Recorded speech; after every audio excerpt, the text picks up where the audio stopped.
Room consideration on the budget of the Department of National Defense, and once again recognize the sponsor, Senator Win Gatchalian, and to interpolate our Senate President Pro Tem, Senator Panfilo Ping Lacson.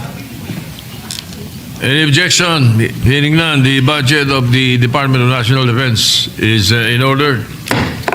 Senator Serwin Gatchalian, its sponsor, is recognized, and this is a continuation of the earlier sponsorship. So we recognize the President Pro Tem, Senator Ping Lacson.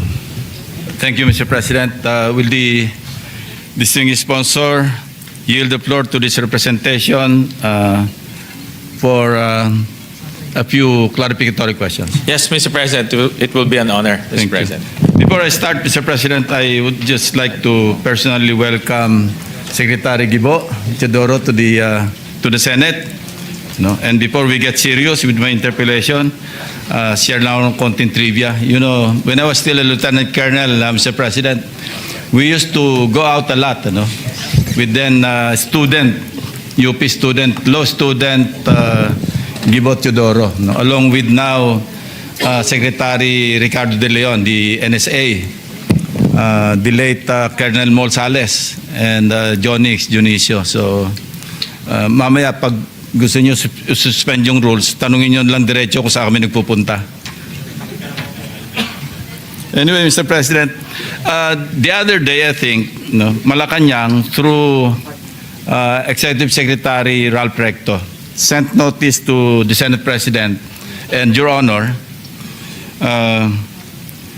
as Finance Committee Chairman, to create and provide appropriations under the 2026 General Appropriations Act to assist the local government units, you know, recently struck by back-to-back typhoons Tino and Uwan, which entered the Philippine Area of Responsibility last November 2 and November 7, I think, you know, so back-to-back. And as such, for purposes of crafting the post-disaster needs assessment or PDNA, they may be treated as cascading and compounding disasters. Kaya yung PDNA, pwede pagsamahin yung dalawa kasi back-to-back, hindi separate. With that said, the Senate and Congress, for that matter, Mr. President, no, cannot simply introduce amendments, no, under the Senate version and even during the BICAM without getting some data on the ground. No. And this is where I will focus my interpellation. I will skip the portion yung sa budget proper ng DND. Anyway, our colleagues will definitely cover that. Ano? Dito lang magpo-focus because there's urgency, as you well know. Ang unang tanong ko is, do the respective or does the OCD, no? Kasi sa job description nila ito, meron na ba kayong na-craft na post-disaster needs assessment as we speak? Yes, they have crafted a post-disaster assessment, Mr. President. But it's ina-update ho nila regularly pa rin. Pero meron na po. Can we have a copy so we can be assisted when we introduce amendments, because we have to itemize, no? Kasi kailan line items eh. And this will cover, because the SWOT of destruction cut across the Bicol region. 3 regions actually, no? At least 3. Region 5, Central Visayas, and the Negros Island. The 2 Negros provinces. So kung meron na, kindly give us a copy so we will be guided accordingly when we tackle the appropriate budget or funds for the purpose. Yes, kasi Mr. without the items will be lost, di ba? And we will try to avoid lump sum appropriations, because when we realign some items or some appropriations papunta sa LGSF, because the request was to augment the LGSF, the Local Government Support Fund, para yung mga local government units on their own can rehabilitate and recover. Yes, they will submit to His Honor the report. Yeah, as a matter of policy, ano ba yung time frame within which a post-disaster needs assessment must be submitted? I mean the report.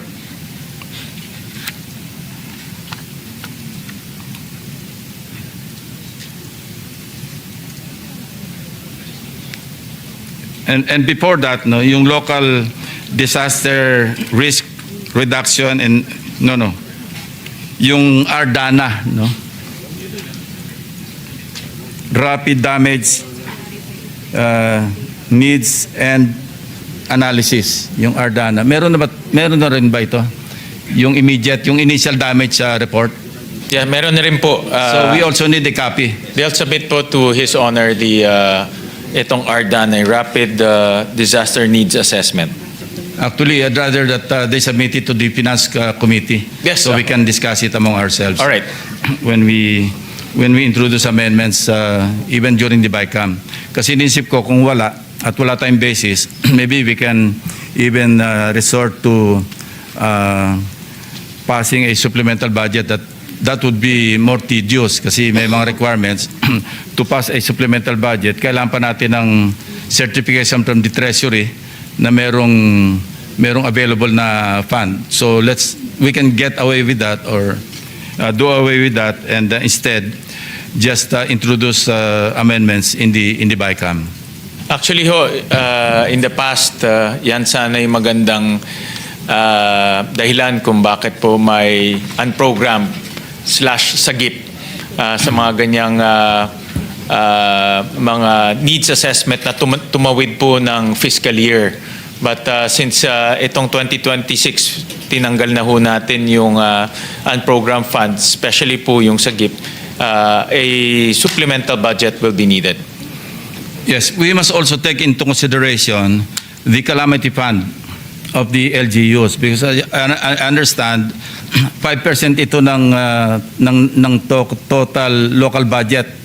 Say Cebu province, for example.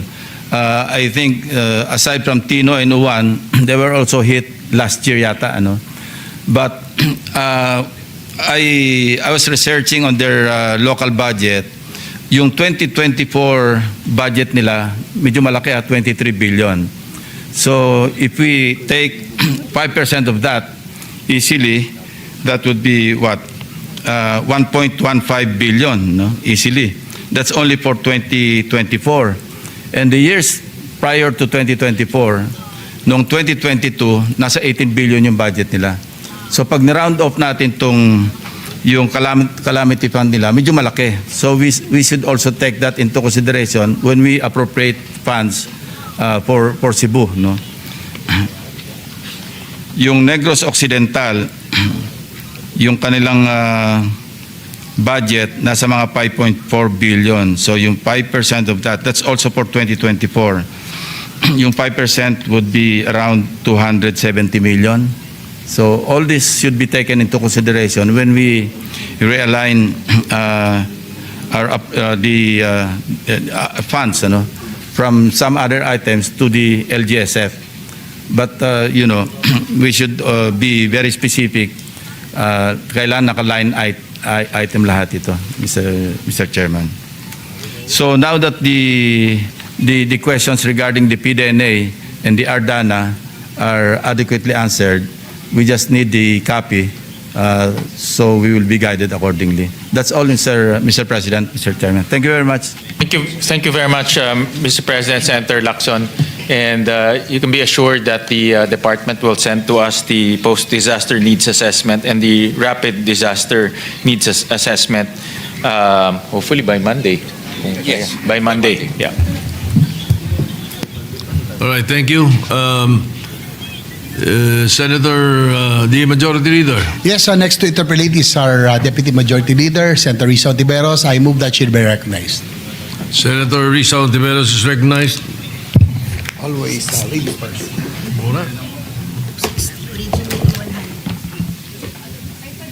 Salamat po, Mr. President, at magandang hapon po, good sponsor.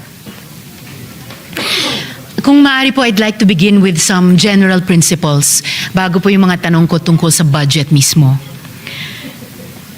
Article 2, Section 3 of the 1987 Constitution states that the Armed Forces of the Philippines is the protector of the people and the state. Its goal is to secure the sovereignty of the state and the integrity of the national territory. While Article 12, Section 1 provides that the state shall protect the nation's marine wealth in its archipelagic waters, territorial sea, and exclusive economic zone, and reserve its use and enjoyment exclusively to Filipino citizens. So tama po ba, good sponsor, na yung RA 12064, otherwise known as the Philippine Maritime Zones Act, ay in-enact precisely para bigyang buhay itong mga fundamental na constitutional mandates, Mr. President? Yes, Mr. President, and that's in tandem with RA 9522, Mr. President. Salamat, good sponsor. At kung gayon, tama rin po ba na yung tinatawag na West Philippine Sea ay defined doon naman po sa RA 12064, Mr. President? Yes, correct. You're correct, Mr. President. So malinaw na malinaw po, defined by law ang West Philippine Sea. The honorable men and women serving in our military swore an oath to uphold and defend the Constitution. At para dyan, nasa inyo po ang aking pinakamalalim na pasasalamat at admirasyon. And I'm sure of most Filipinos as well. Pwede po bang malaman, Mr. President, ang efforts ng Department at ng Armed Forces din para i-educate ang publiko tungkol sa ating claim sa West Philippine Sea at para labanan ang kumakalat na propaganda ng China, Mr. President?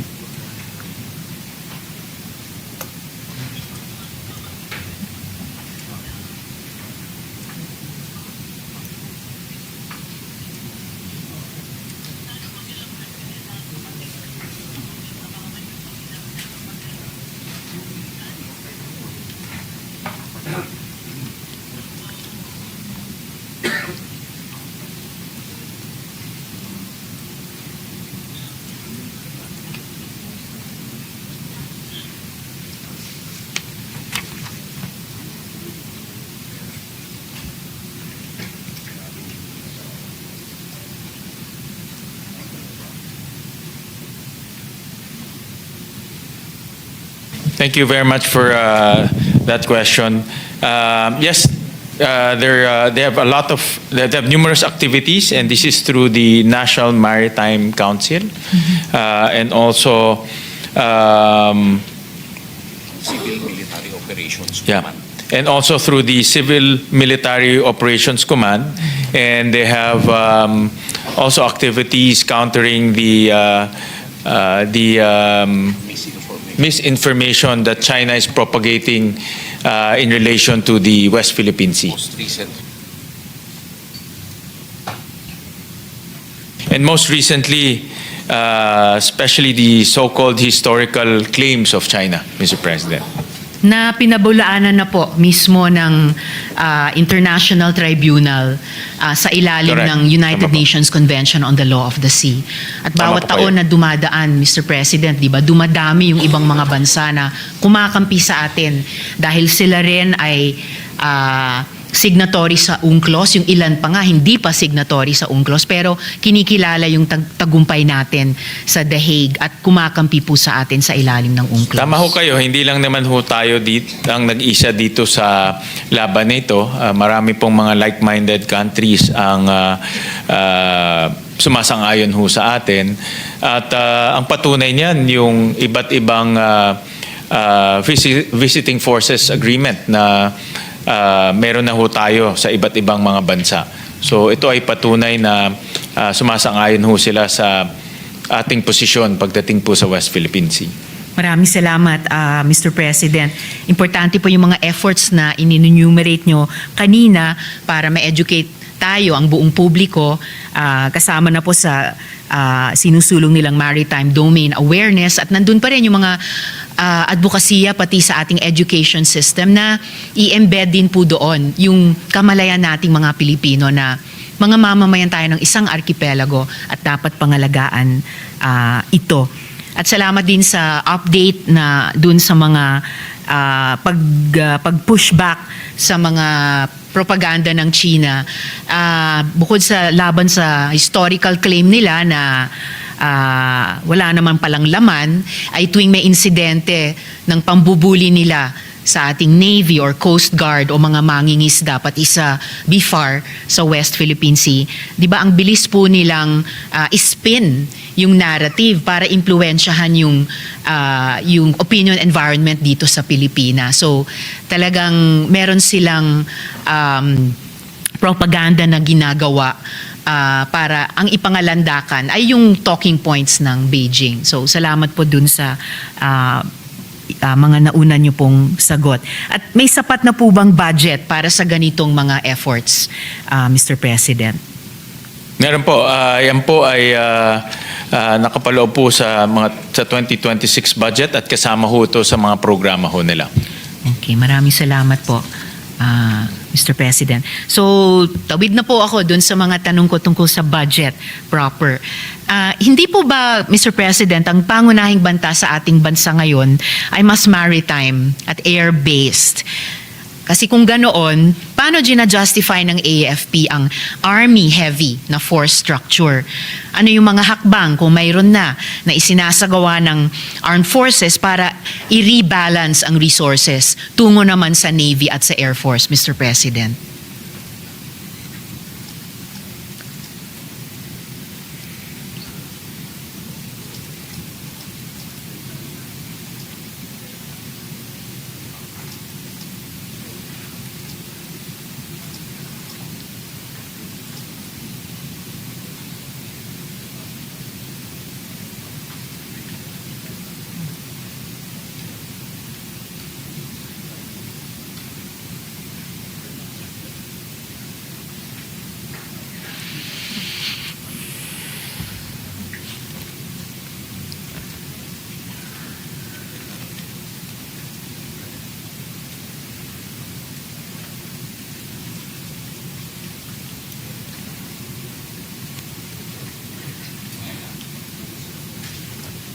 So, tama ho kayo, Senator Risa, Your Honor, na ang DND po ay meron ho silang shift in terms of kanilang directions. So, from a internal security heavy, ngayon po meron na ho silang tinatawag na multi-domain external defense posture na lahat po ng sangay po ng AFP at ng DND ngayon po ay nagsasama dito po sa external defense posture. So kahit na po malaki po ang budget na nakukuha ng Army, pero nagbibigay rin po sila ng, o malaki rin po yung kanilang papel o role dito po sa external defense posture. Ilan sa mga responsibilidad nila dito ay pagbibigay po ng mga support functions sa iba't ibang sangay po ng Armed Forces of the Philippines. On top of that, meron ho tayong RA 8851 na ang dito po sa batas na ito, nakasaad po na ang primary function po ng AFP ay ang internal security. Lead agency for internal security. So sa ganun, importante para na meron rin po tayong sapat na pondo at sapat na kakayahan para po sa ating Army, because pag sinasabi ho natin internal security, malaki po ang papel na ginagampanan po ng Army. At kulang pa rin, no? Kahit na dahil sa laki po ng ating bansa, sa lawak po, at of course, laki po ng ating, sa dami po ng ating isla, sabi po ni Secretary Teodoro, kulang pa rin po ang bilang, no, ng ating Army. No? Lead agency pa po, Mr. President, ang Armed Forces sa Internal Security. Akala ko po ba, primary rather. Yeah, primary. Akala ko po ba PNP na kasi nagpipivot outward na ang AFP sa external defense. Yeah. Under Mr. this President. law po, it's RA 885. 8551. Sorry, 8851. 8551. Sorry, 885. 8551, Mr. President. 8551. 551. 8551, Yes. sorry. Which To are be- 697. Yeah, to be exact po, it's RA 8551. No? I understand, Mr. President. Pero nagugulat ako ay hindi ko alam kung na-mishear ko o na-misunderstand yung mga naunang briefings ng DND at AFP sa atin na pa-shift na talaga dahil sa diminishing fortunes ng New People's Army dito sa loob ng ating bansa, yung looming threat ng China sa ating karagatan at siguro yung trajectory din ng modernization program ng AFP. So, nakakagulat na ganun pa rin po yung division of labor between AFP and PNP. I think that's something na we could study further bilang mga mambabatas, Mr. President. Well, Her Honor, ganun po yung direction, pero hindi ho natin pwedeng biglain. Alam rin ho natin na for example po sa iba't ibang bahagi ng ating bansa, meron pa rin po mga communist terrorist insurgency. Malaki na ho ang gains, totoo ho yan, but we need to maintain yung terrorism mismo, no? Nung nakita ho natin sa nangyari sa Marawi, nandyan lang ho sila at kailangan pa rin po ma-monitor dahil vulnerable pa rin po ang South pagdating sa terorismo. At of course, we need to also maintain yung gains sa Bangsamoro area. No? Yes. So kailangan ho, meron pa rin ho tayong presence ho doon at para po ma-maintain. So I think ang nakikita ho natin ngayon is sustainability. So para hindi ho mawala yung gains ho natin at ito ay ano ho to, tingin ko ay dapat dahan-dahan ho natin gawin yung pag-shift ho natin from internal to external defense. But nangyayari na po yung external defense at nakikita naman ho natin ang ating sandatahang lakas ay marami pong binibili ng mga bagong Navy ships, bagong eroplano. So dahan-dahan po papunta rin ho tayo doon. I'm all for sustainability, Mr. President. Tingin ko yun yung isang priority din sa modernization program. Pati po dun sa pagpasa natin nung self-reliant defense posture na batas. And salamat sa pagbanggit dun sa gains ng peace process, yung peace dividend dun sa Bangsamoro. So, painfully paid for, very high price on the part not only of government and the armed forces, but yung iba't ibang stakeholders on the ground sa region. For sure, yung aspeto ng terorismo, I think perennially kailangan ng papel doon ng AFP because of the international dimension also of terrorism. Alam ko ginagamit pa rin ng AFP yung term na CT, no, insurgency. Matagal ko nang hindi ginagamit yon, but anyway, that can be a separate discussion. But yun na nga, nabanggit na rin po kanina, Mr. President, na from a high of in the mid-late 80s, 25,000 strength sa armed regulars ng NPA. Ngayon, kahit ang AFP ay mag-uulat sa atin na they're down to 6 or 5,000 armed regulars. So parang both for internal and external reasons, parang sobrang napapanahon yung pivot natin. But of course, yung ganitong kaimportanteng pagbabago, talaga namang hindi pwedeng biglain. So it's important na at least we're taking steps in that direction. Tuwing budget season, nilalagyan natin ng mas tamang, laging hindi sapat pa, but mas tamang funding para sa mga pagbabago na gusto nating mag-materialize, Mr. President. And I would actually link yung points to Mr. President about hindi pwedeng biglain at saka sustainability because we want these changes to succeed and to bear fruit for the defense and the security of our country. So, I'll leave it at that for now. At least alam nyo naman po kung ano yung killing ko, Mr. President, na dahil tinitingnan natin yung ganap na pag-pivot ng DND at ng AFP to external defense, given yung geopolitics of it, lalo na sa ngayon, vis-a-vis China, at dahil nga dun sa international aspect pa rin ng terrorism. But I'll just yes, intervene, Mr. President. Senator Risa. Kaya meron rin ho tayong inallocate na 8.9 billion sa OPAPRO, sa Office of the Peace Process.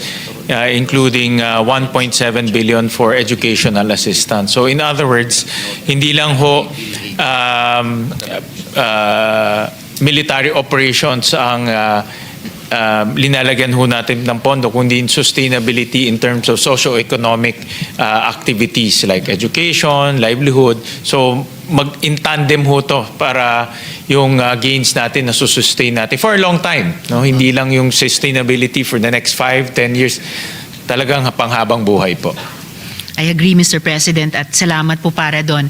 And syempre, kapatid or kakambal nung yung na kumita yung bansa natin sa peace dividend na yon na maipuhunan sa buong development process. Syempre, magsing importante yon sa we really provide for the defense and the security of our country given different circumstances internally and externally.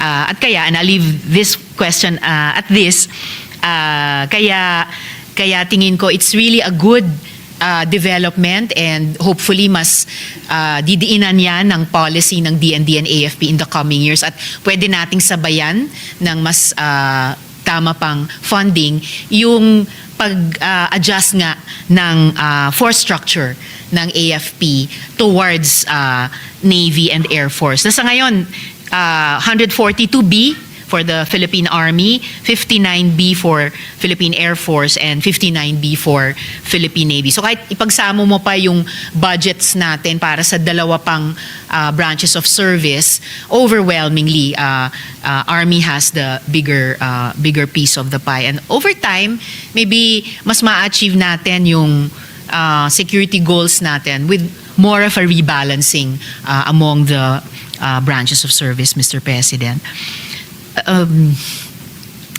Dako na po ako dun sa susunod na tanong. Kaugnay po nung preliminary questions ko, Mr. President. Alam naman natin na isa sa strategy ng Beijing ay i-isolate tayo mula sa mga kaalyado nating bansa.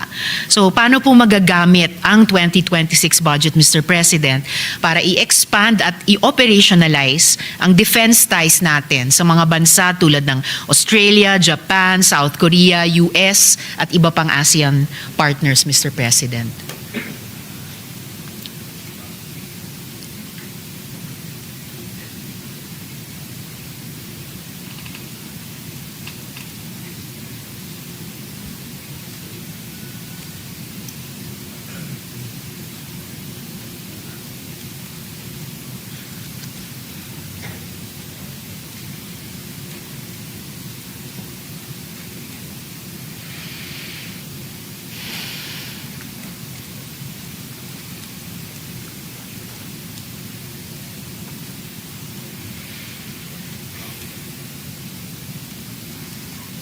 Well, ang kagandahan po ay marami na ho tayong mga concrete partnerships with iba-ibang like-minded countries.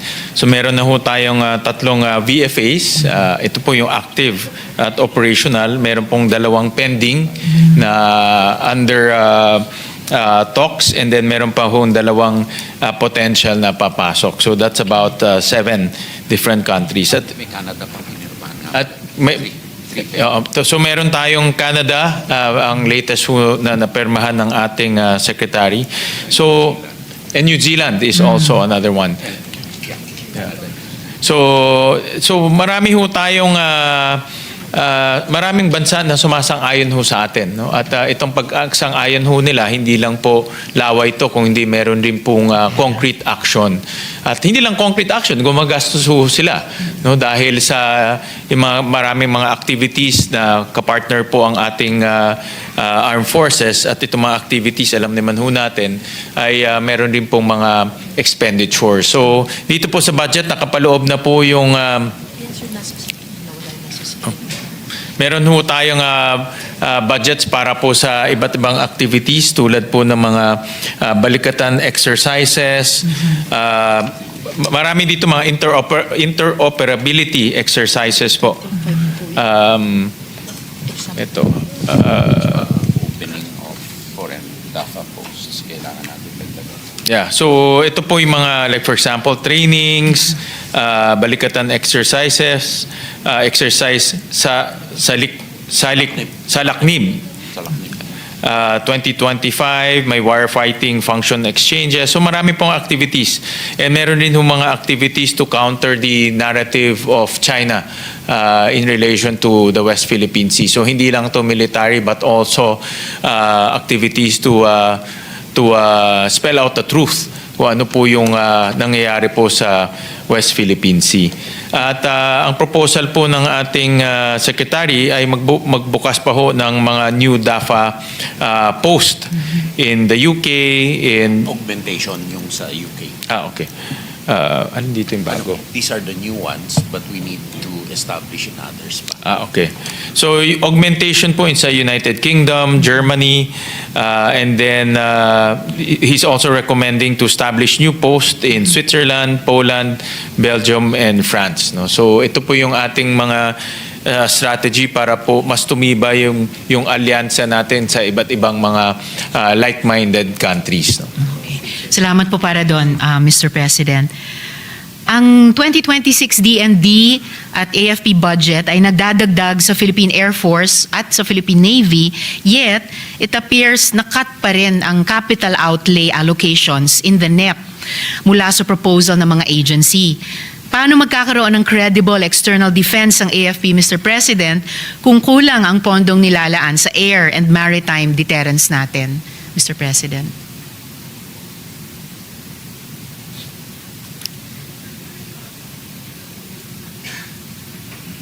Dito po sa atin, sa Senate Committee Report, inadapt po natin yung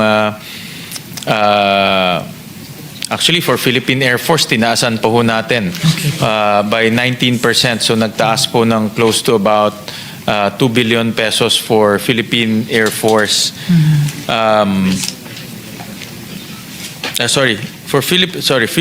Mali pa rin tinitignan ko. For Philippine Air Force, tumaas po ng 2 billion pesos by 14%. 14. And then sa Philippine Navy po, tumaas by 4% na hindi ho ganong kalakihan, about 400 million pesos. Nga po. Okay. But ang notable item po ay yung pagtaas po ng AFP modernization program.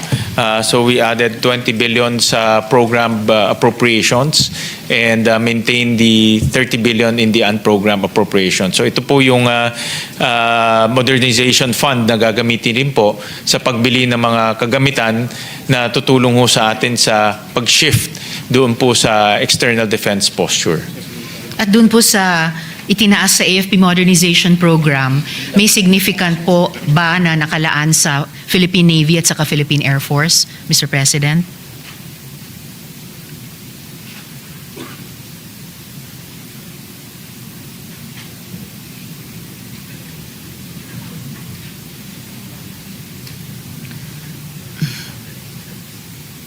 Specifically sa capital outlay po sa dalawang service commands, Mr. President.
Base po sa kanilang, sorry for the delay, but base po sa kanilang estimates, about 60% po ng modernization fund ay pupunta po sa Army and, sa Navy and Air Force. Yeah. reserve ho kasi ako ng Army, kaya Army parati pumapasok sa isip ko eh. But, Sorry, Mr. President, Philippine Navy Marines ang bunso kong kapatid. Bili lang po. Pero totoo. Yes, Mr. President. So 60% po nung modernization program natin will go to the Navy and the Air Force. So malaki-laki po. If we're talking about 60 billion, that's close to about 30 billion, and maybe 30-40 billion will go to the Navy and the Air Force. And not bad, Mr. President, kung pangitain nito ng future direction ng spending priorities Yes, ng yes. DND at AFP. Correct. Kung 60% shared between Navy and Air Force, so on average 30% each, 40% ang Army. I think that's moving in the right direction, Mr. In fact, President. kanina sa interpellation ni Senator Rafi, they're looking to buy more F-50s in the next few months. So, nakabili na pala. Oh, so, ito rin po yung gagamitan po ng modernization program. Okay. Salamat, Mr. President. Itong susunod na tanong ko medyo pag-uulit ng konti dun sa isang naunang tanong, but just to add a little more detail, maaari bang i-clarify ng DND, Mr. President, kung anong proportion ng 2026 budget ang talagang nakalaan sa pagtayo ng air and maritime capabilities? Ano pong timeline din ng DND papunta sa isang force structure kung saan ang Navy at Air Force ang backbone ng ating external defense, Mr. President? You mean this is inside Her Honor, inside the outside of the modernization program? Within the 2026 budget proper, Mr. President, kung meron pang ibang Karamihan po ng indications kanilang doon. malalaking investment will be under the modernization program. Okay. So, karamihan po ng mga CEO nila dito and MOE are for the continuing operations po nila. For the modernization to be successful.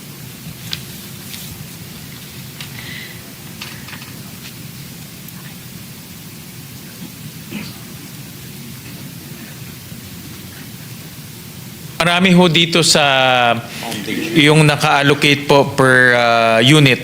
Philippine Air Force, Philippine Army are maintenance and establishment po ng mga bases that will form part of the foundation of the armed forces. Yun po sa budget proper, Mr. Doon President. po sa budget proper. Tama ho kayo. Okay, salamat po.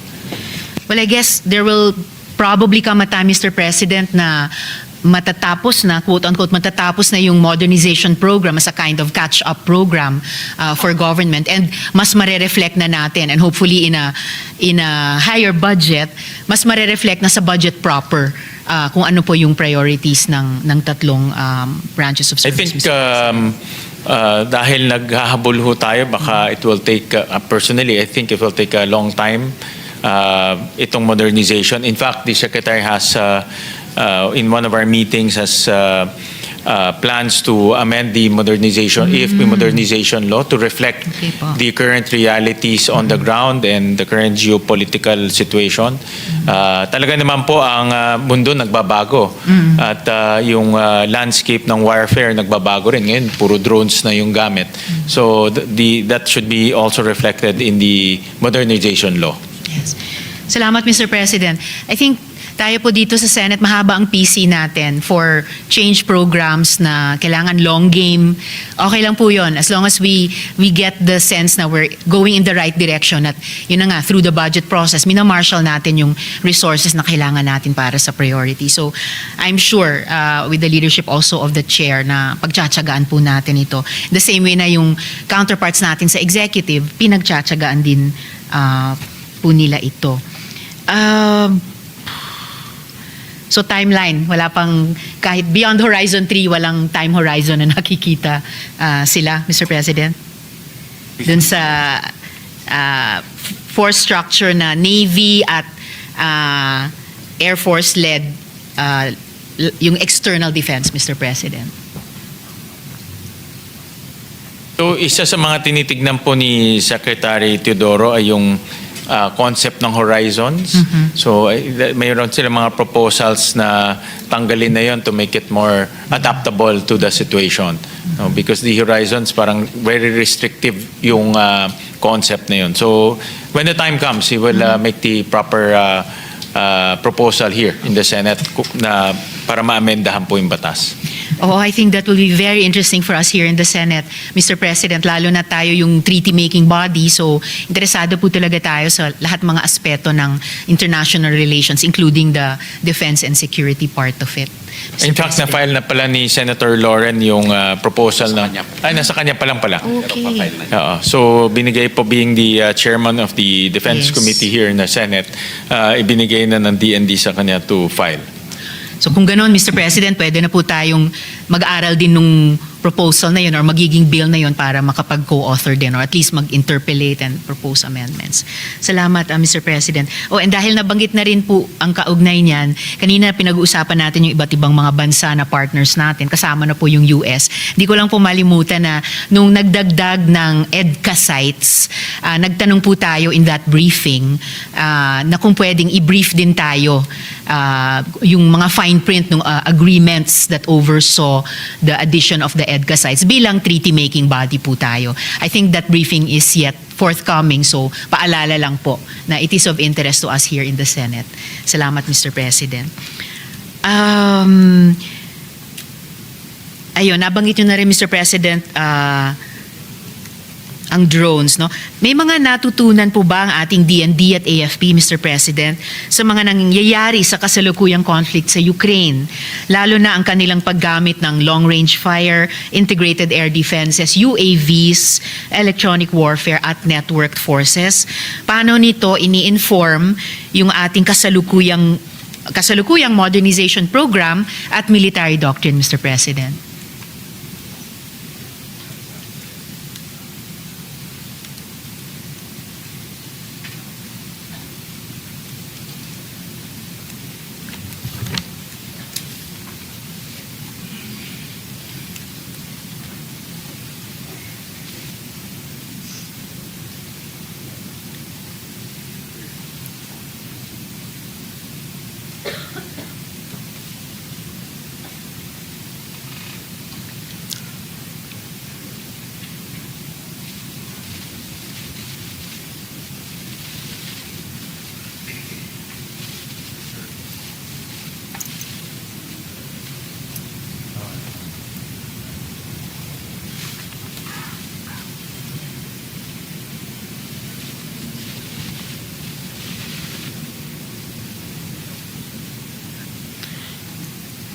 Shangri-La dialogue. Thank you for that question. Ang ating Secretary of Defense, si Secretary Teodoro, had a personal discussion with the Minister of Defense of Ukraine, kaya marami siyang natutunan doon. In fact, napakadami ho ang kanyang mga natutunan. At importante ho yan dahil ang Ukraine, alam ho natin, nasa kalagitnaan ho ngayon ng isang invasion o gera. Kaya, at ito tingin ko, pumasok ko sila kung saan ang teknolohiya ay ibang-iba na kumpara a few years back. So yung mga natutunan niya, yung life cycle of asymmetric technologies ay napakabilis po ang pagpapalit. Hindi ho natin tinitignan buwan o taon, araw lang nagpapalit na ho ang mga technologies. Natutunan niya rin na mobility is everything. So, ibig sabihin, dapat agile ka at mobile. At nakita rin na, pag nanonood ako ng CNN, nakikita ko rin yun na yung warfare ngayon, paiba-iba na. No? Kahit at sa mas maliit. zombie movie na World War Z, Mr. President, sabi nung character ni Tom Cruise, movement is life. Correct ho. So, ang technologies ngayon dapat ho malakas pero mobile, no? So yun po yung kanyang natutunan. Natutunan niya rin na sa mga ganitong situation, ang humanitarian law ay hindi ho nasusundan, no? But we have to hold the line on that, Mr. President. Correct. So natutunan niya lang yan, no? Opo. Kasi nakita rin natin sa TV na pati ospital binobomba Yeah, no? grabe. At may mga tinatamaan po Refugee na camps sa refugee Gaza, camps sa binobomba. Gaza, binobomba rin. pati schools nga binobomba, no? So hindi ho na susundan ng mga humanitarian law. Stockpile is also very important. So ibig sabihin na dapat tuloy-tuloy po yung supply ng material at maganda nga kung meron ho tayong self-reliant capabilities pagdating sa mga material. Parang relevant din po yan, Mr. President, sa DA, yung supply chain, kahit stockpile ng pagkain at iba pang basic needs, Correct Mr. po. President. At ang mga air defense systems ho ngayon ay buyer's market. Dahil nga, seller's market. So, ibig sabihin sila ho nagdidikta ng presyo at kung kailan madi-deliver po. No? So, dahil nga lahat ay nagbabago, with that experience, buong mundo po nagbabago po yung kanilang outlook at kanilang strategy at yung mga ganitong air defense systems nagiging mas mahirap, mas mahal makabili, no? But yun po yung mga ilan sa mga natutunan niya, but I'm Salamat. sure marami pa ho yan, no? Maraming salamat, Mr. President. And so I'm guessing na ang mga ito or ang ilan sa mga ito ay nandun na rin sa concept na sinubmit ng DND kay Senator Loren para i-draft yung amendment sa modernization program, Mr. President. Tama po. At meron rin pong mga proposed amendments si Secretary Teodoro on the self-reliance defense posture ng bansa, Okay. kung saan papayagan po ang Pilipinas mag-invest in different defense manufacturing capabilities at of course allowing different countries to also invest in the Philippines, no? Yan rin po ang kailangan dahil I don't think we can do it domestically. Wala tayong ganyan na technology and capability. So initially we will need technology transfer to set that up, no?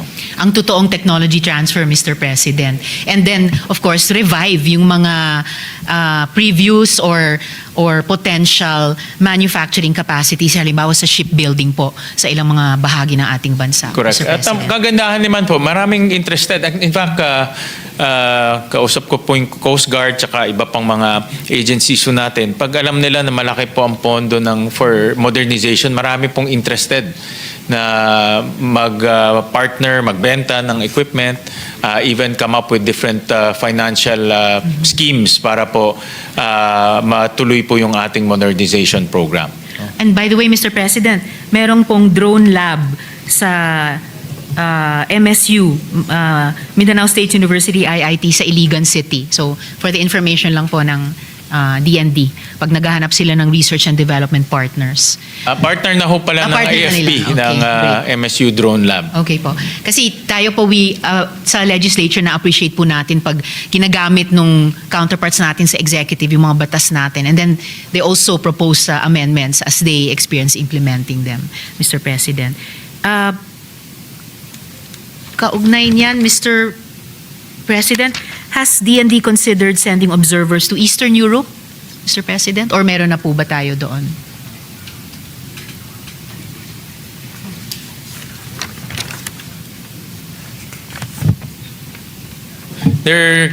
It's being considered. Okay. Pinag-uusapan po to ng DND at ng DFA. Okay. Salamat po, Mr. President. So, kaugnay niyan, anong mga adjustments ang ginagawa na ng DND, Mr. President, o ang dapat nilang gawin para masigurado na ang ating, yun na nga, yung future force structure natin o yung kasalukuyang Horizon 3 ay sumasalamin sa moderno at wag sanang mangyari, pero high-intensity warfare na maaring mangyari sa mundo, Mr. President. Tama po. At yun naman po talaga ang direction po ng DND and AFP ngayon to modernize, to plug the gaps kung meron pa tayong mga gaps in terms of our capability. At nakikita natin na ito kasi rin itong pagbibili ho natin ng bagong equipment, parang moral booster rin to. Pag nakikita ho natin may mga bago tayong equipment, ako pag nakikita ko sa TV, talagang napakalaking moral booster rin po para sa bansa, no? So yung dumating po yung mga bagong Black Hawk, makikita ho natin na talagang para sa akin, no, it's a moral booster na meron tayong mga ganitong pinakamodernong equipment na ginagamit ho natin. Salamat, Mr. President. So sabay nating minomodernize yung organization at syempre yung mga equipment na ginagamit nila sa kanilang trabaho, sa kanilang mga misyon, Mr. President. Ito, medyo nabanggit na po natin kanina, Mr. President, ang DND po ba ay may plano ng i-develop ang domestic defense manufacturing capacity ng ating bansa, lalo na pagdating sa paggawa ng munitions, drones, air defense components at naval systems. Prioridad po ba ito sa 2026 budget at sa AFP Modernization Program, Mr. President?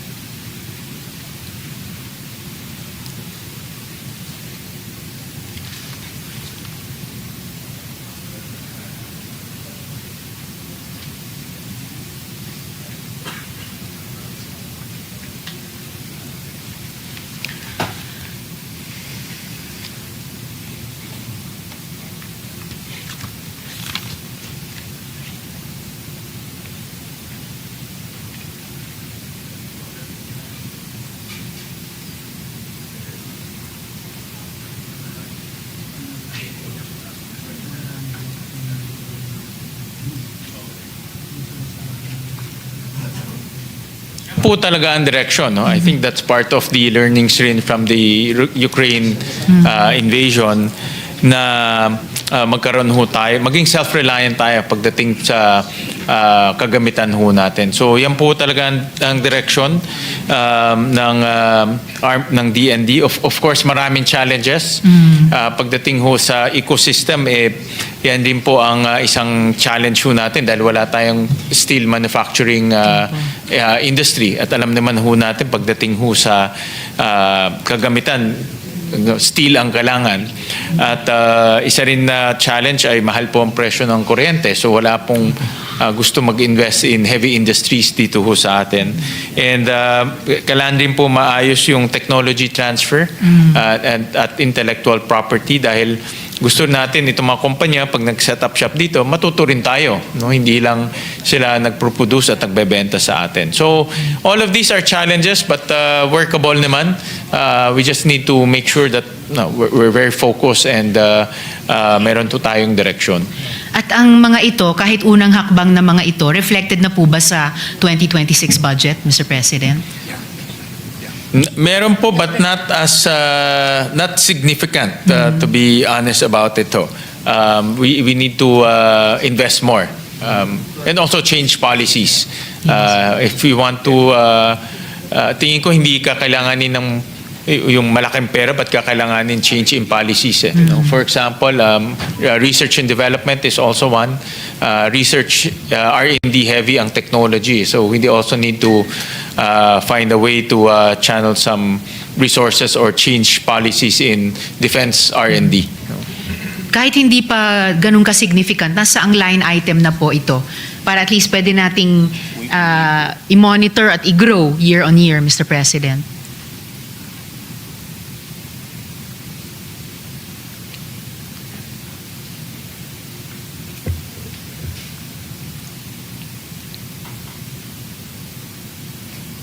Actually, hindi ho, like for example, meron ho tayong 2.8 billion sa General Arsenal. No? So, but admittedly, hindi ho siya ganun ka-significant para maano yung vision natin na mag-produce po ng mga much more sophisticated defense equipment. No? So, and then the Secretary is also proposing to amend the SRDP law, yung Self-Reliant Defense Posture Law, in order to attract investors to come to the Philippines.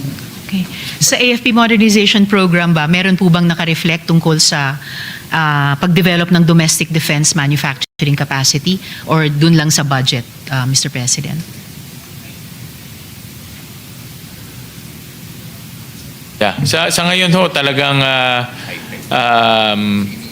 wala pa hong high-tech na technology. Na-secure. Na-secure po, no? Wala pa hong ganun. But here, may mga iba't ibang programs na proposals ang AFP, but unfortunately hindi ito na scary. Mayroon silang proposal, let's say a drone development program worth 250 million pesos. Modest, Mr. President. Yeah, not significant. Ibig sabihin, kaya sanang suportahan as a Yeah, first step. I think it's a good conversation that we can have in the later on to put amounts talaga doon sa self-reliant defense posture talaga. Ang no? startup, Mr. Yeah, President. the startup. Maybe that's Opo. also a good, magandang idea ho yan. Meron ho sila mga projects, no? Nakikita ko dito. Like howitzer maintenance depot for 126 million pesos. But I think as we go along, we can really put some amounts in to start up lang itong self-reliant defense posture natin. Yeah. Salamat, Mr. President. So, ano pong structural weaknesses o strategic pressures ang pwedeng i-leverage ng Pilipinas sa pamamagitan ng lawful diplomacy, yung mga alliances na pinag-usapan natin kanina, yung narrative shaping na ginagawa rin, tsaka institutional engagement para i-deter yung aggression ng China at saka bawasan yung coercive capacity ng Communist Party of China kahit sa ating exclusive economic zone. Halimbawa, isang strategic tit for tat, Mr. President.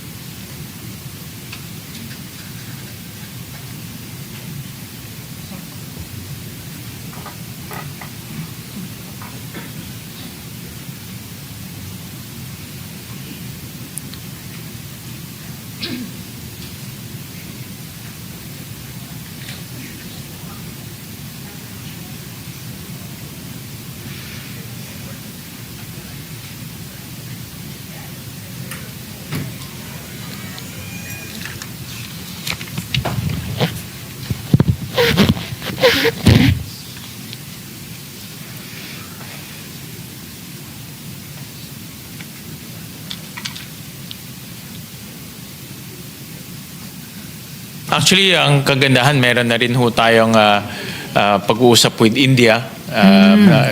Ang ating Pangulo pumunta ho doon. Kasama ka ba doon? Yeah, kasama po si Secretary Teodoro. So malaking bagay ho yun dahil alam naman ho natin, dalawang bansa lang naman ang mayroong 1 billion population, China Mas and marami India. na ang India recently, Mr. President. Mas mabilis Kaysa sa China. Mas mabilis dumami ang Indians kaysa sa Chinese. But napakaganda po dahil ang strategy ho talaga is to continue to forge agreements and partnerships with like-minded countries. And napakahirap gawin ho yan. In fact, it was a challenge in the beginning, but Secretary Teodoro and his team managed to put that together, no? Piece by piece. At makikita natin yan, we have almost 9 potential countries that will have concrete agreements with us, no? So hindi madali gawin yon, but piece by piece nagawa po ng ating ni Secretary Teodoro and his team, no? So this is a major strategic push in order to counter the narrative of China, not only in terms of military exercises but also in terms of propagating the correct and the lawful narrative. Salamat, Mr. President. At talagang significant nung kumampi ang India sa atin dun sa issue ng West Philippine Sea. At parang nabasa ko somewhere na pati yung Navy nila ay magkakaroon din ng joint exercises or some kind of joint exercises sa atin. Importante kasi Indo-Pacific pinag-uusapan natin at ng mga kakampi nating bansa. And yun, sabi nyo nga, Mr. President, siya na yung pinaka-populous nation in the world and also an economic power. So, importante pag may ganyan pa tayong mga kakampi, pang pushback, hindi bilaterally lang, pero multilaterally vis-a-vis China. Yeah, just yesterday, Yes, I was Mr. updated by Secretary Teodoro. Meron ho ng joint exercises with the Indian Navy. Ayun. No? So tuloy-tuloy po yung ganyan na mga alyansa. Kasama po ang mga bansang sumasang-ayon po sa ating posisyon. Salamat, Mr. President. Saka exciting kasi din yung mga formations na binubuo nila para mas mag-force multiply, para through diplomacy, through politics, last option through military force, conflict resolution, at saka to assert yung mga just na national interest. So yung Quad na kasama yung India, itong ang ganda po na meron na rin tayong ugnayan sa kanila kahit sa mga issues na ito. So, exploring those minilaterals at saka yung mga alternative na sub-regional formations, napakahalaga, Mr. President. So, huling tanong ko na lang po sa interpelasyong ito, Mr. President, bago yung huli, sorry, mga nalimutan kong follow-up questions. Iwan ko na lang kung gustong respondehan, Mr. President, ng department o ng AFP. Kaugnay ng isang naunang tanong, how about raising new formations or units for the Air Force and Navy? Tapos, if, kaugnay nitong most recent question natin, if steel is of national strategic importance, perhaps government should consider reviving the domestic steel industry, so national steel.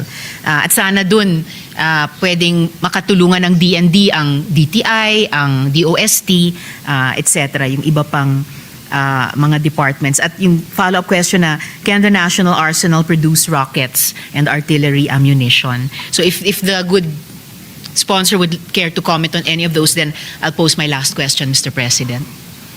Dahil po sa strategic shift towards external defense posture, meron pong review ng structure ng AFP at ng DND, at karapat-dapat naman, no, dahil nga nagbabago ang mundo, at dahil nagbabago ang mundo, nagbabago rin po yung ating direksyon. So isa rin po sa mga tinitignan ho nila yung structure ng buong AFP. So in the works na ho yan. Salamat, Mr. President. So huling tanong ko na lang po tungkol sa AFP Reserve Force. Paano pinaplano ng DND gawing mas useful yung AFP Reserve Force para sa external territorial defense sa West Philippine Sea? So specifically, anong training, equipment, at mission assignments ang magbibigay daan na yung mga reserve units ay susuporta sa yung maritime domain awareness, coastal defense, cyber and information operations, at rapid mobilization in response to coercion or in response sa gray zone tactics, Mr. President.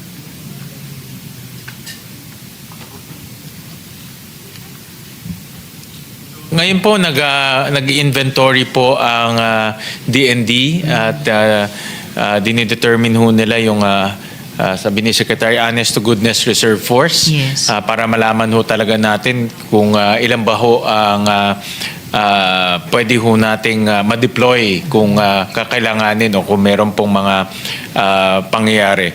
So yan po ay ginagawa na ho ngayon ng DND para para po meron ho tayong plan and strategy moving forward.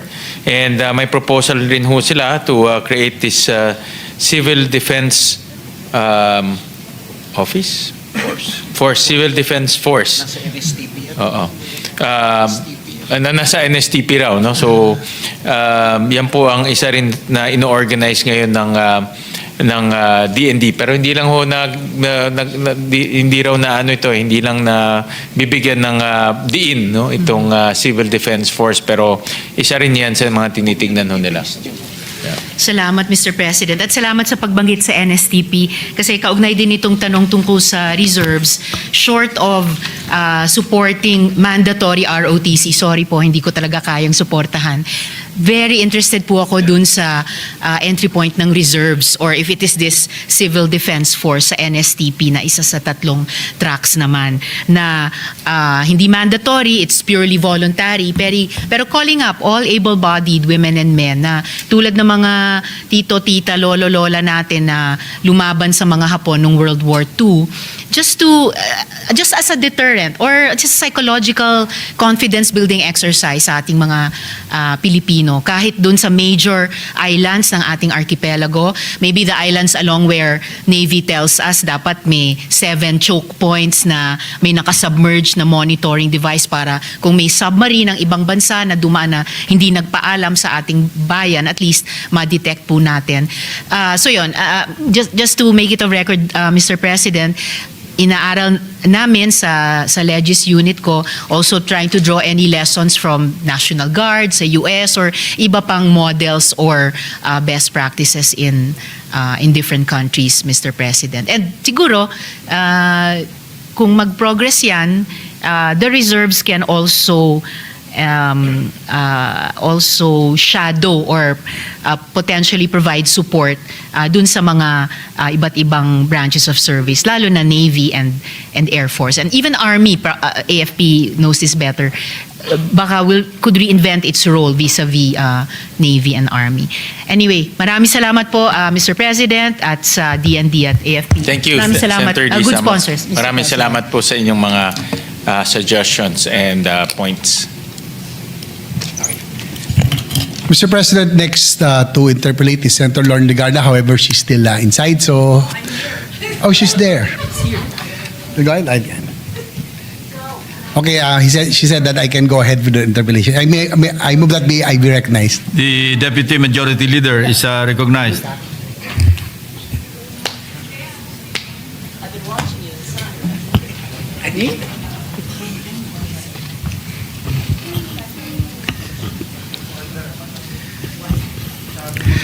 Mr. President, at the outset, I'd like to express our sincere gratitude to the both Defense Secretary Gilbert Chodoro and the Armed Forces Chief of Staff, General Romeo Browner, for their firm and principled stance in confronting China's revisionist narratives on the West Philippine Sea.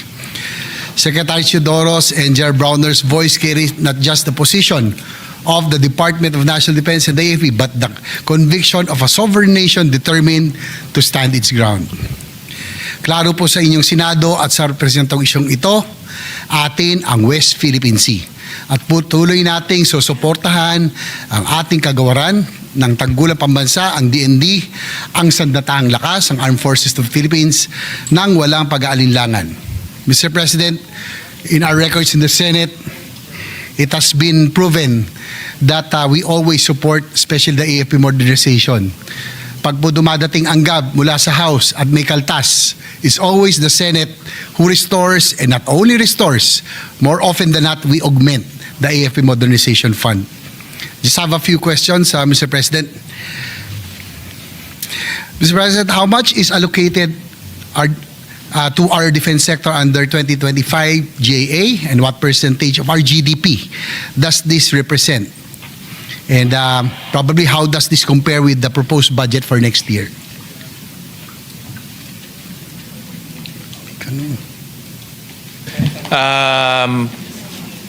We allocated about 1.2% of GDP to defense budget. This is actually the highest in recent history, Mr. President. So 1.2% of our GDP is allocated to defense, Mr. President. So it's 1.2%. Our ideal is supposedly around, hopefully, 2%, no? That's Correct. the ideal. That's the goal. That's the goal, Mr. President. So hopefully in the next few years, sana before 2028, ma-reach ho natin yan. And the reason I ask, Mr. President, because of the precarious situation now in the West Philippine Sea, we really have to really give our support to the AFP. And I would like to just get an idea, how does our target level of GDP for defense compare with our ASEAN neighbors, probably like Thailand, Indonesia, and Vietnam?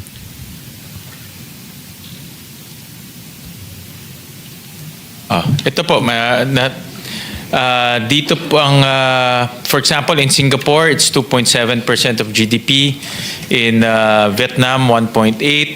In Myanmar, kasi ho, military ho doon, 3.8%. Japan, 1.2%. Thailand, 1.2%. Sweden is 3.5%. So, Laki ng gastos na before.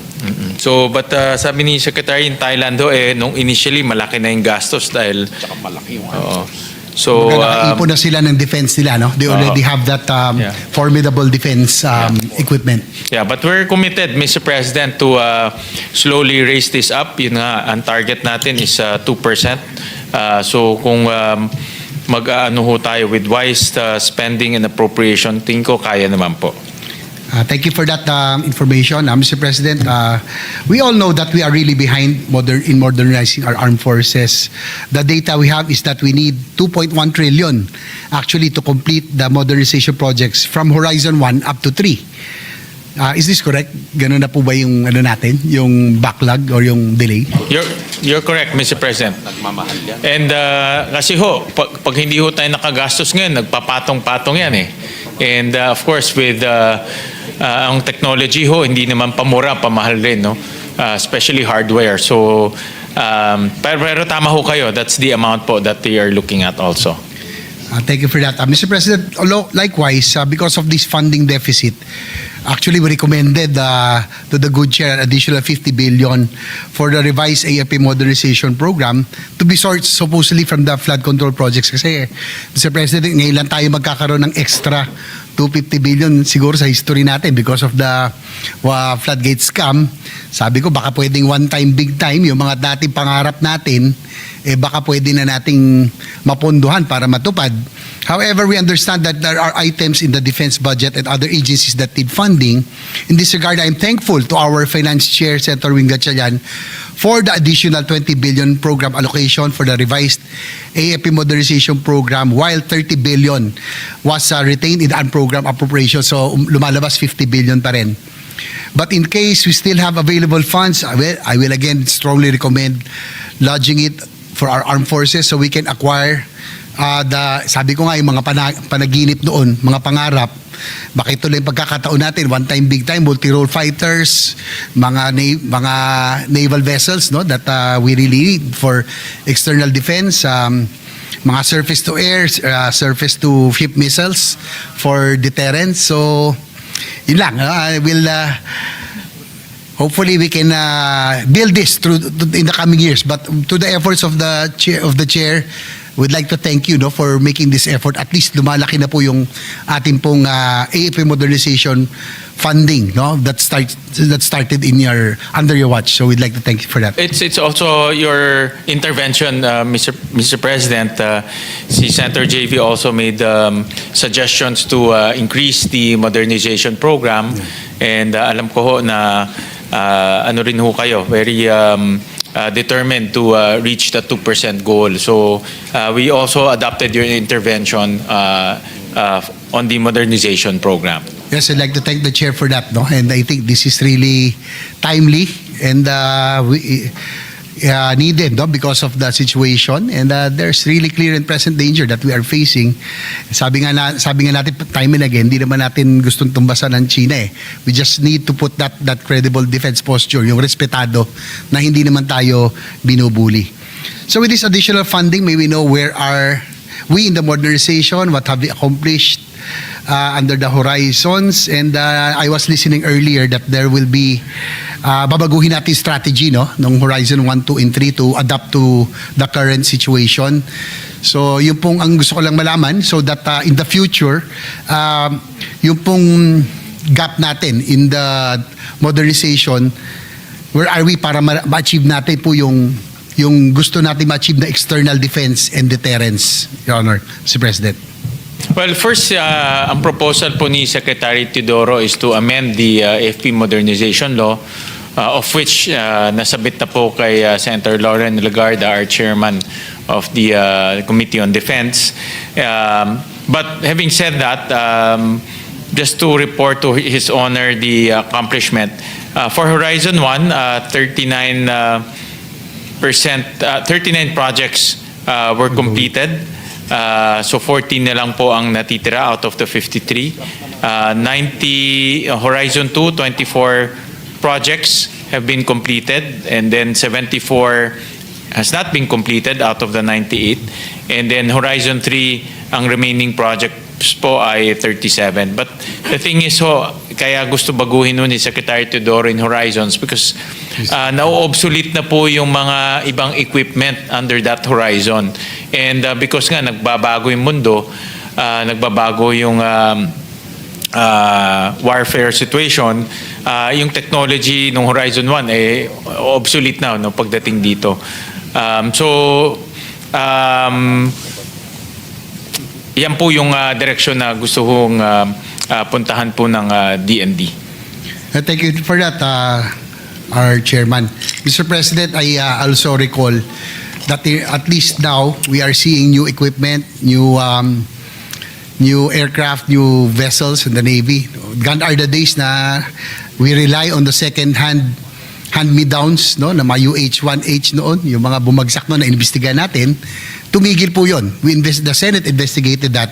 And after that, the AFP stopped the purchase of second-hand equipment. No? After that, nagkaroon tayo ng Bell 412s, nagkaroon na tayo ng Black Hawks. Tapos dati po yung ating Navy, panay World War II vintage pa. Nakakahiya. Pero ngayon, we have new frigates, corvettes, na sabi nga nila, pag meron tayong joint exercises with ASEAN or our right-minded allies, hindi na nakakahiya, no? Medyo at least medyo bago-bago na po yung frigates natin and corvettes.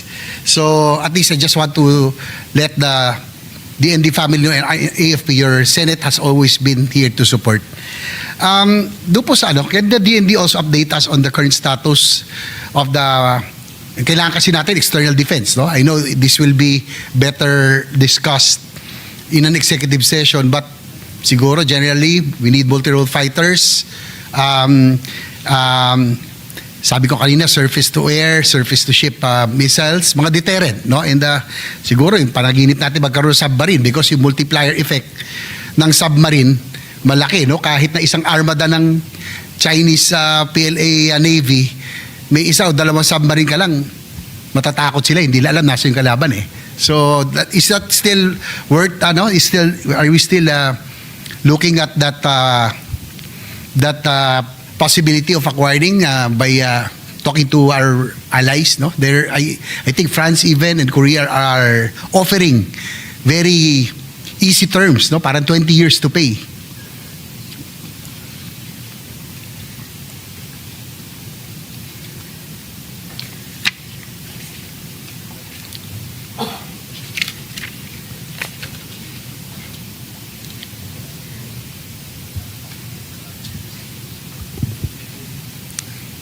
So, yan po ay, that's in the horizon, Your Honor. Kasama rin ho yan sa mga pinag-aaralan nila. But ang focus ho ng DND ngayon are the basics, no? Yung mga frigates, mga warships, battleships. Yun po yung kanilang focus ho ngayon. I think multi-role fighters as well. Multi-role fighters, Yeah, I understand. missiles, Yes. yan ang kanilang mga focus ngayon, no? And I understand we just purchased yung pong F-50 additional. But those are lead-in fighters eh. I'm hoping that in the future, in the near future, we will be able to acquire yung multi-role fighters. Yung talagang may laban na, no? Whether it's up to the AFP, DND to whether yung F-16 kasi medyo mahal, yung Saab ng Sweden could be an option. Or the Mitsubishi F2 from Japan, kung papayag sila, kung hindi restricted. Japan has always been very friendly to us. So parang F-16 na rin yun eh, yung F2. So yun po sana, no? If we can be given that kahit na executive session so that we can already plan in the future. Now, we would want to support the AFP, especially in external defense. Sabi ko nga, hindi naman tayo matutuwa na lagi tayong binubuli. So at least respetado naman yung ating pong mga kagamitan.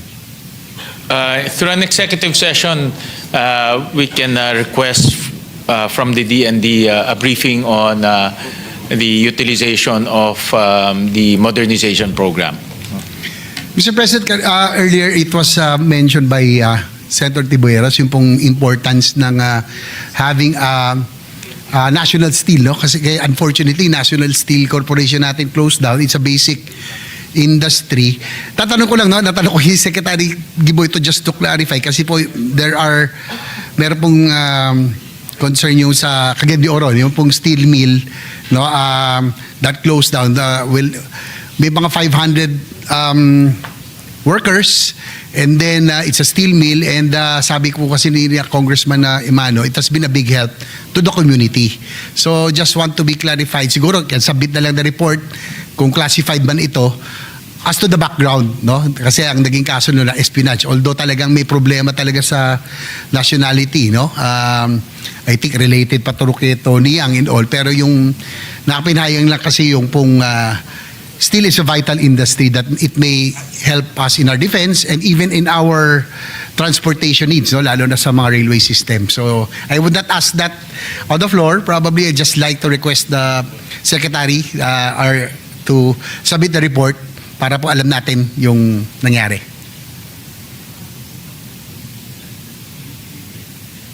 So actually yung nasabi niyo po na steel manufacture in yung sa Cagayan de Oro, I remember sa FIVIDEC yata yun, if I'm not mistaken. Yes, that's correct. Nasa loob ng FIVIDEC.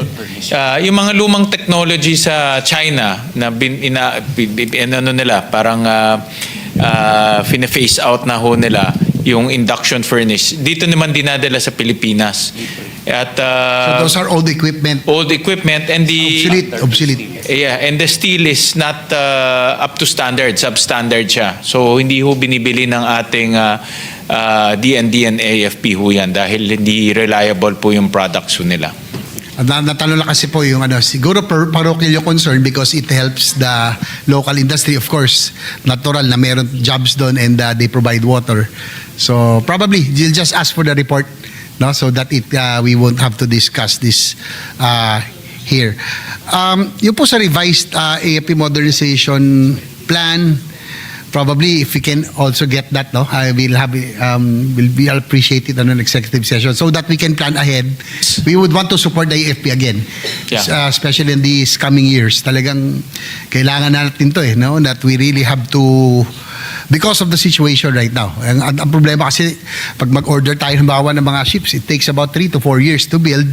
So kanina nga gusto ko tumayo na yung what we are doing by having these joint exercises with our right-minded allies.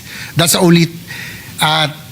only the way we can, no, at least protect our sovereignty, no, by at least strength in numbers, at least habang inaantay natin na dumating yung mga orders natin in the near future. At the same time, it also sends a strong message to the international community that we have the support of these countries. And I think what's important also is the legitimacy of our position, Mr. President. So maganda ho yung binubuo na alyansa ni Secretary Teodoro and his team because this also gives us that legitimacy image, no, in the entire world. No? So para sa akin, importante ho yun. Alam naman ho natin na hindi lang po palakasan to, kung hindi importante rin na yung ating posisyon ay rinirespeto ng buong mundo. And I'd like to commend the Secretary Teodoro and the AFP for doing this, for really reaching out to our right-minded allies. And I think that's the only way we can at present, no? Kasi nga talagang hindi naman natin pwedeng madaliin yung modernization. Once we order the equipment, it takes a while, no, before it can be delivered. So I think that's the best option that we have right now. At least po yung Japan, Australia, US, of course, Korea have been very supportive of our position, especially on the West Philippine Sea. So with that, I terminate my interpellation. That I just like to again reiterate our support to the DND and the IFP, the family, and be rest assured that we will always, here in the Senate, we will not only restore, but we will always augment or even increase the AFP modernization so that we will, our dream of having that minimum credible defense posture may be achieved very soon. Thank you, Mr. President. Madam President. Maraming salamat, Salamat. Senator JV, for those interventions. Thank you very much.